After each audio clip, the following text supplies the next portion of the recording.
Hi అండి. ఈరోజైతే ఆంధ్రాలో ఉన్న అమ్మోరు గుడికి అయితే వచ్చామండి. మేమేమో మ్యారేజ్ అటెండ్ చేయడానికి ఆంధ్ర అయితే వెళ్ళామండి. రాటైన నెక్స్ట్ డే మంగళవారం అండి. ఆ రోజు అమ్మోరు గుడికి అయితే వెళ్దామనేసి ఈవిడతోనైతే కలిసి వచ్చామన్నమాట. ఆ ఏరియాకి అయితే కమలస్థానం అంటారండి. ఆంధ్రాలో ఉన్న వాళ్ళందరూ చాలామందికి తెలిసే ఉంటుందండి. ఈ గుడేమో చాలా పురాతనమైంది. ఒకప్పుడైతే తెలుగోళ్ళే ఎక్కువ ఉండేవారండి. అంటే రైల్వే జాబ్ చేసుకొని అక్కడ ఉండేవారనమాట.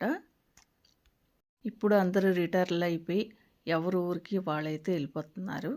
అందుకు ఇప్పుడు రైల్వే క్వార్టర్స్ కూడా అక్కడ అన్నీ కండమ్ చేసేసారు, అంటే ఇరిపిస్తారనమాట. ఇప్పుడు ఏంటంటే బీహారీ బెంగాలీ క్యాస్టే అక్కడైతే ఆంధ్రాలో ఎక్కువ మంది ఉన్నారు. మన తెలుగు వాళ్ళు అయితే తగ్గిపోయారనమాట. మన తెలుగు వాళ్ళు ఉంటే ఏ గుడికైనా డెవలప్మెంట్ చేయడానికి ముందుకు వస్తారు.